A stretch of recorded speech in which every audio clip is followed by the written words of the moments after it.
we'll start things off. How about you tell us a little bit about yourself outside of business whatsoever? Just who are you as a person? Okay, I'm a father. I have two kids, one 9 and one 6. So I enjoy reading. You see a lot of books. I usually read like 5 to 10 books per month. Yeah. Alrighty. So, like to consume a lot of books, stuff like that. Prior to the business getting started, truly diving into the world of entrepreneurialism, what were you doing for work, school, anything like that? Okay, so before I start my first company, Logic Monitor, I was a software engineer, and then I think it's 2005, 2006. I worked at the ant platform company called Value Click. So the company send like about 8 billion ants per day. So it's very important for us to monitor all the programs, network peers, and our servers for the performance issue, because any performance drop means we lose money. Yeah. So before Value Click, I worked for the VMware, the virtualization company. I just do the CPU virtualization and optimize operating system performance. Yeah. Then before that, I worked for Citrix. I worked on I built a conference video program similar to Zoom, called GoToMeeting. Yeah. For sure. So lots of IT and technology stuff going on, obviously. How did you initially get into that field? You mean I become a software engineer?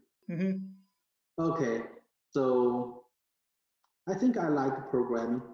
I like programming. Even for now, I spend a few hours a day to write program by myself. So yeah. Also, I'm sorry. Yeah. When did you come to the U.S.? I came to US 2000. I had a friend, because 2000 it's an internet bubble. So lots and lots of crazy money. So my friend graduated from Stanford. Then he got 8 million VC funding to build a software company to develop email server for China. Then he just called me and said, "Hey Jay, come to US. There's lots of, you can find the gold everywhere." So that's how I came to US. Yeah. Definitely. And unfortunately, the bubble just boom. So the company went bankrupt. I lost my job. So then fortunately, I got the admission UC Santa Barbara. So I became a graduate student there. For sure. Then what did you do after that? After that is one of my professors. He was an entrepreneur, really, really good businessman. So he got some VC funding, found a company called Expert City. Then I asked him, "Can I join your company?" Because it's 2002. The IT industry is really bad. No any company hire people. So yeah, my professor, say just come to my company. Then that's why I joined Expert City. But after like 1 or 2 years, we were acquired by Citrix. Then I stayed there for like another year. Then went to Silicon Valley, joined the VMware. Yeah. Definitely. So let's go ahead and kind of jump into the business itself a little bit. Where did the idea come from, or where were you inspired for to actually start this business? That's a good question. For me, the idea actually came from my personal experience. As I mentioned before, the performance monitoring is really, really important for our business. because you can do calculation every second. Maybe we send thousands or tens of thousands of ads. If there's a little bit slower down, we lost money. So, but we tried different solutions, commercial solution, free solution, open source, closed source, but we cannot find a perfect solution for us. And also, I checked with my friends around. They have a same issue. They have a similar pain points. So my friend and I, we thought about this. We thought, okay, seems we can create such one better than the existing solutions. That's how we start up our business. Definitely. So you would say that the idea was born out of a necessity in the industry that wasn't there whatsoever. Exactly. Yeah. For sure. So getting things off the ground, how did you initially make it happen? Like, what were the first couple of steps you had to do to get things running? I read program. I'm a really good programmer. My friend, he's an expert about the build data center network gears. So he went outside looking for customer. I stayed in my apartment, write code. Fortunately, because we have some close connections. So after like 6 months, we had the prototype. Then there were some companies they want to pay to use our prototype. That's how we get started. Yeah, I think we are very lucky. Not every startup has that kind of lucky. Say, hey, you just have a prototype. Then there are companies they want to pay you. Did you require any external fundings for that? At that time, no, because we don't have much expenses because we don't take any salary. We still keep our full-time job. Then we just I think the only expense is we bought one server and put into one of the data center. That's it. They cost us maybe $2,000 a year, so nothing. And so things were really cheap for you initially starting out, so that definitely made for some easy success. Those first couple of businesses that came on, did you present them the actual prototype, or did they find it themselves? We presented them. I think the first batch of customers were our friends. So for example, Applefolio, that is another company founded by my professor. So they are our first customer to use this. Another company, I think, is move.com, because the company just cross street from Value Click. So we know their CIO, their director of infrastructure well. Then also we had several startups, so it's just friends. So that kind of existing network already was the way you were able to kind of get things going off the ground. You're right. So that's why I think for the founder of this enterprise software company, you understand this industry. Also, you have many connections in this industry is really important. Definitely. So that was kind of initial fledgling stage one, if you want to call it that. What did the kind of next step for the company look like? Okay, next step is after we got the first batch of we call the pilot customers or lighthouse customers, we think we may succeed. Yeah, then we quit our job, just full-timely work for the company. Then one of our friends is a billionaire, so he invests the initial seed funding to us. I think it's $500,000. Yeah. So you started to hire people? Yeah, we started to hire people. We hire one customer support engineer. So actually, he was sales too. So just get phone call, answer the technical question, answer the business question. Also, we hire part-timely. We hire a retired sales. He was a director of sales and Citrix Online. Was one of our offerings. Yeah. So once again, you were building on that network that was already there, kind of using resources you had at your disposal to truly get things moving. Yeah. Oh, I forgot to mention about our engineering team, because we don't have a lot of money in our bank account. So I start to exploit the talent pool in China. Yeah. I think we hired two part-time engineers from China. So we three write all of the code, I think in the first 1 or 2 years. Yeah. And they were still in China at this time, working overseas? Yeah. When we sold the company 2018, we have about like 50 engineers in China. Those two initial engineers, they become the VP of engineering and the general manager of our China department. Definitely. And was there any difficulty coordinating back and forth, different time zones, anything like that? Yeah, that's pretty challenging. There is a language issue. There are cultural issues. There are trust issues. So I think the most important thing to build a remote office is how can you handle those issues. What we did is first I don't want to use the word outsource. I don't like that word.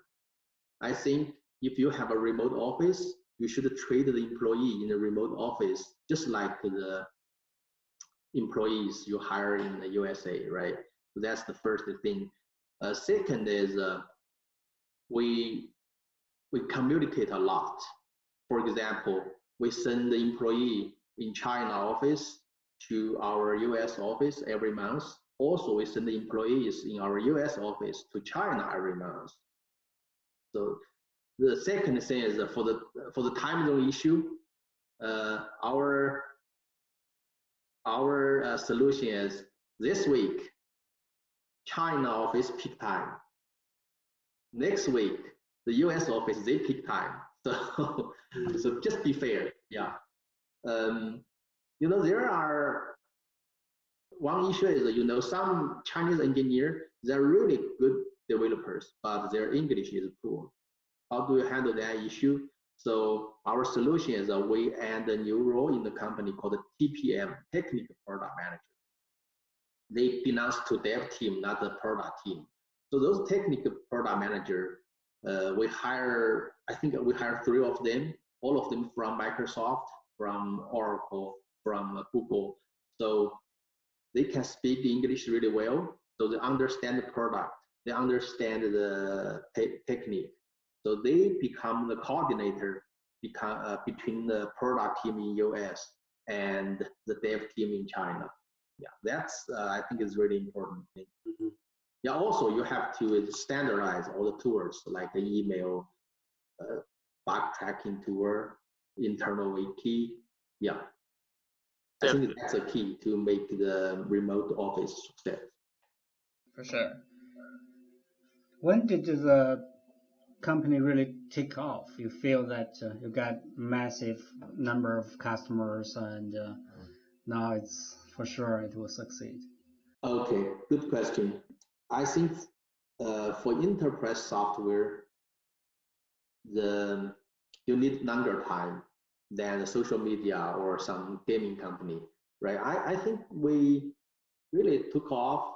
It's about 2014 at that time. So at that time you can find, before 2014, you just sign one contract per month or 2 contracts per month. So it's really, really slow, but just be patient. That time is really hard, but you have to be patient. But after 2014, actually, I don't know why. Maybe it's a brand awareness. Maybe it's more people know us. Anyway, or our product become mature, so we get more and more contracts per month. Yeah. So it's after 5 years of the company in business, right? 2014, you already Yeah, been you're right. 5 years. Okay. Mm. And along the way, would you say there were any like really big breakthrough moments where things like really took off, or was it pretty steady growth across the board up until then? I think if there is a milestone, I think it's about like 2016, around that time, because initially our target customer is a small SMB or middle market. That means company which have less than 500 servers, right? But the margin for those small companies or middle market is low, so we want to move up. Then I think it's from 2014 we start doing research to build a really high performance and a scalable time series database. We spend like 1.5 years.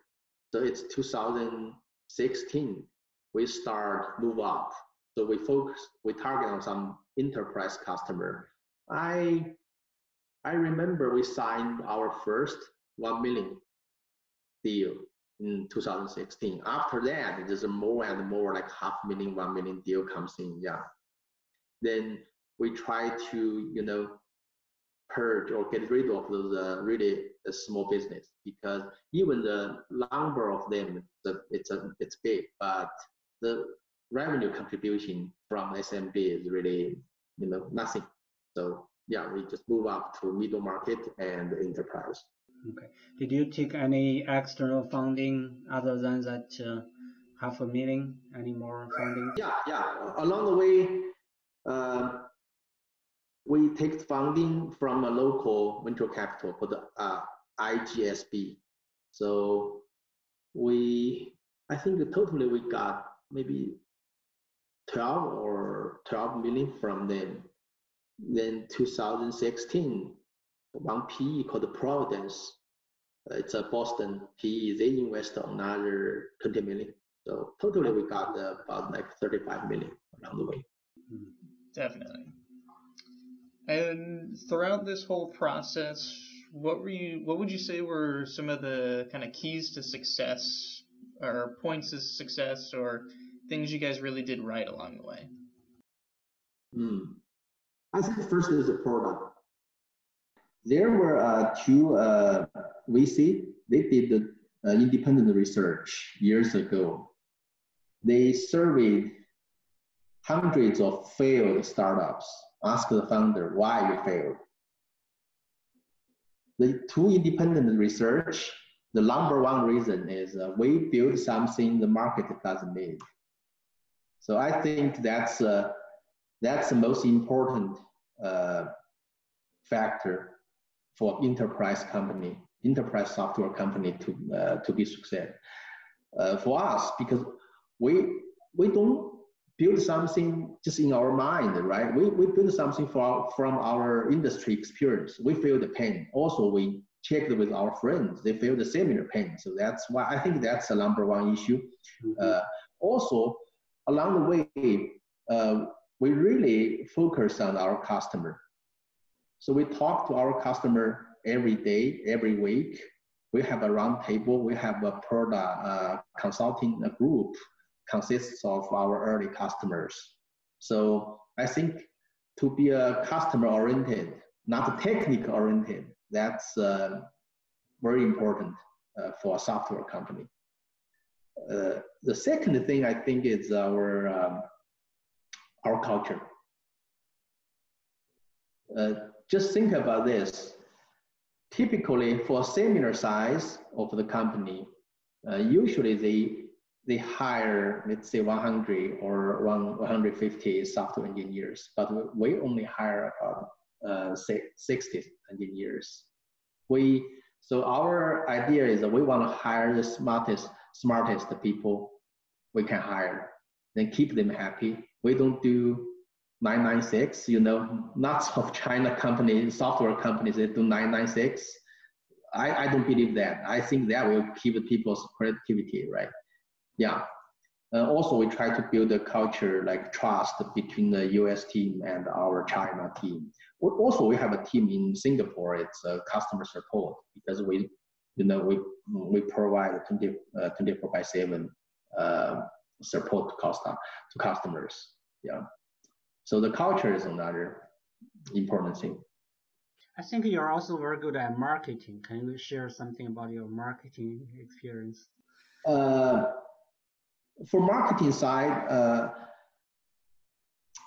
I be honest, I'm not an expert about marketing, so I'm primarily in charge of the product and development. But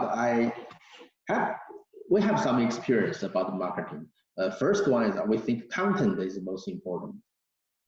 So Google AdWords, okay, they can get some business leads.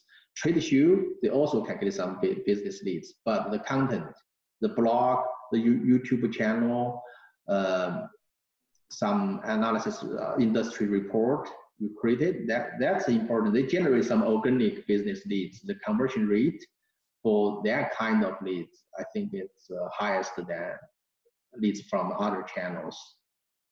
Also, we think serve the different content to the customer in the different stage of the funnel is important, because usually it's system administrator, right? They have a problem on hand. They search the Google, they find your content, then they talk to you.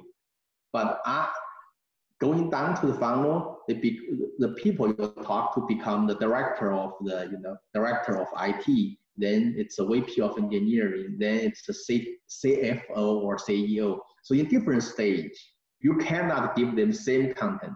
But for example, if you give the CFO content, say, hey, how to monitor a Cisco router, the CFO doesn't care, right? He doesn't understand that part. You have to serve the content and say, hey, if you use our product, how many people you can fire to save the cost.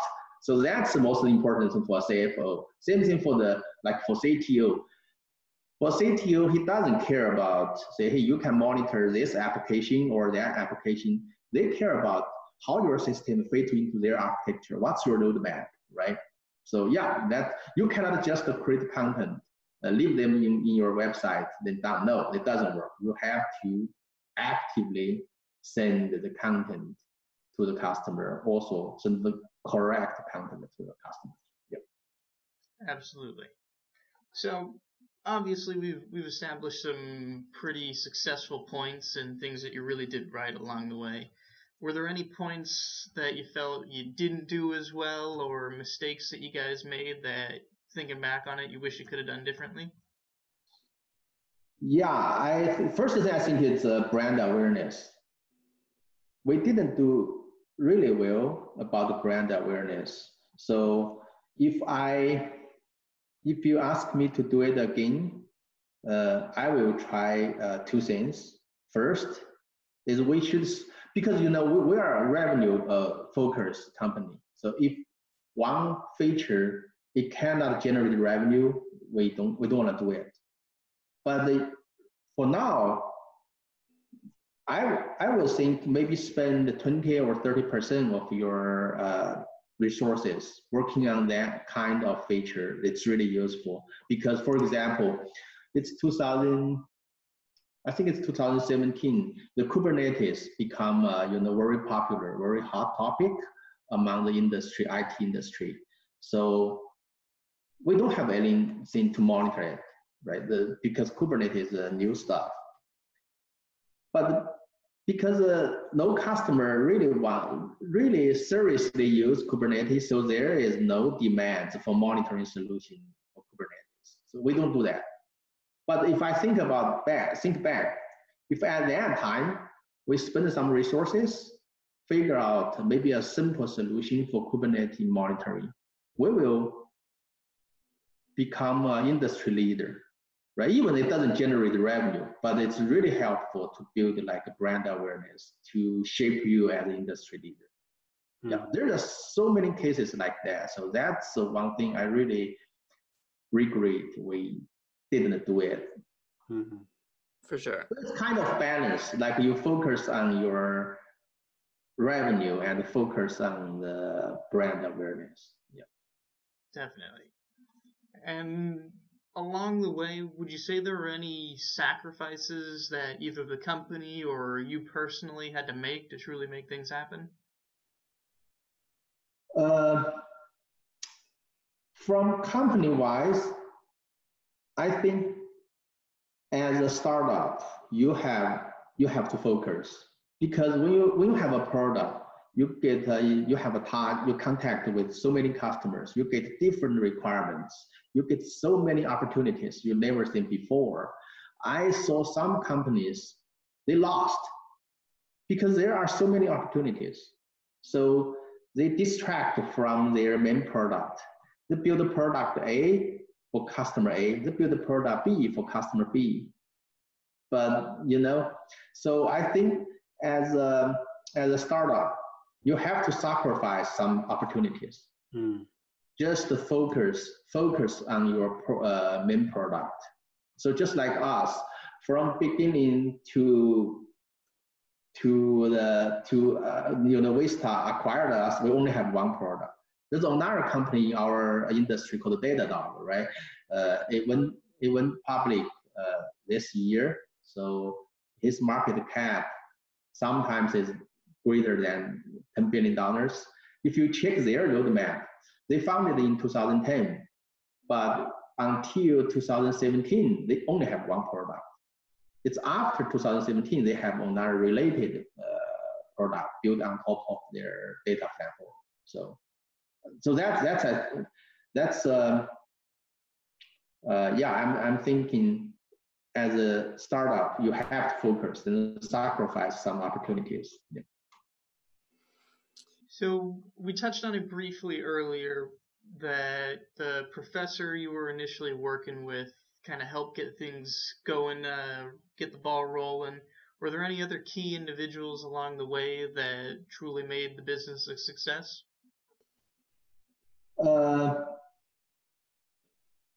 I think because another I think a major decision we made, me and my friend, is I was a software engineer. I'm a good developer, but I'm not a businessman. My friend, he is an expert of network. He is an expert of data center, but he isn't a businessman neither. So I think we made the right decision. Is after like 2 years, we hired a CEO to manage the company. Then my friend and I, we focus on the product and development. So the CEO, he took over the business, the marketing, the sales, HR, finance stuff. Yeah, I think that's maybe the most significant decision we made about people. Yeah. Mm-hmm. And hiring on that person, was it hard to relinquish some control, or did it feel good doing it in the moment? I think I feel good. I'm not the people, chasing the power. So I really like, to build the product and write code. So yeah. Also, my friend is the same kind of people like me. So we don't have any pain to do that. So it was more about building something successful than necessarily making your name known to everybody. Right, you're right. For sure. And along the way, was there anything with the business on a regular basis or even intermittently that would keep you up at night or that you were constantly worried about? I think it's the quality of product, because we are monitoring software. I don't know exact numbers how many system administrators use us. Let's say maybe 20,000 or 10,000 administrators. If you have design issue or you have a bug, they send some false positive alerts. That means thousands of people will be waking up in the midnight So that's the thing I really worry about. So we do really carefully test our software. Don't send false positive alert, especially during the midnight. Yeah. For sure. Makes sense. And I know we can't talk any specific numbers, revenue, anything like that, but transitioning out, what did it look like for you personally when those offers started coming in, sales, stuff like that? We because I cannot disclose the exact number, but what I can tell is when we sold the company, we have roughly 1,500 enterprise customers, include like Adidas, Blackstone, United Healthy Group, Netflix, PayPal, such brand names. Yeah. We process more than 1 trillion metrics per day from all our customers. Yeah.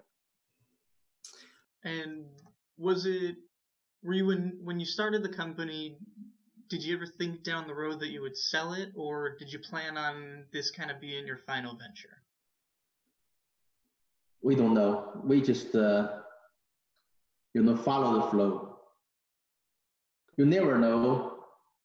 This journey, this road will lead you wherever. So we don't know. Yeah, so I think I'm very lucky. Yeah, we work with our friends to build such a successful company. Definitely. And was it a hard decision to sell, or were you pretty happy to do it? I think I'm pretty happy to do it. Because first you get some return, right, from your hard work. Second, you get the opportunities to explore new ideas, right? Just like the current one I'm working on, it's a static code analysis tool. That's pretty cool. Definitely. And on the note of the future, I know you've been doing some angel investing, focused in similar fields. Is there anything you're super excited about moving into, or any technologies that you'd really love to get your hands on? Yeah, I think for me, because of my background and experience, I primarily focus on the enterprise SaaS company. So there are lots of good company also like AI, the new technology make something impossible happen right now. So there's lots of opportunities, even in the Dallas area. Yeah. One thing I was wondering, because now money is not a problem at this time of life, what makes you happy? I think the happiest thing for me is still writing code. I really like coding. Yeah. Fix a bug. Also like work with some company I invested. Just share my experience, the lesson I learned years ago. Also, I can help them a little bit. That's makes me really happy. Yeah. Definitely. And on that note, for any potential entrepreneurs listening, what would be your key points of advice for making a business, being successful, things along that nature? I think there isn't silver bullets, right? First thing, find the right product. It's better you can find that product from your personal experience, like from your industry, from your working environment. So that's the first thing. The second thing is you should find a partner you can really trust. To do the enterprise software, the average exit period is about 7 years. It's a non-tough journey. So single founder, it's really tough for him. But if you can find a co-founder you can trust, you like each other, so that's really important thing. Yeah. Third, I think it's build a team. You just find the smartest people you can find. I just read a book about James Samuels, who is a great investor, right? Mm-hmm. So he built a team. He said, we're looking for the people. He is smart, not the people with lots of investment experience, because I can teach you about money, but I cannot teach you about smart. So that's I think most three things: product, partner, and the team. For sure. And are there any specific people or books or anything like that obviously you're a reader, so is there anything in particular that stands out as inspiration for you?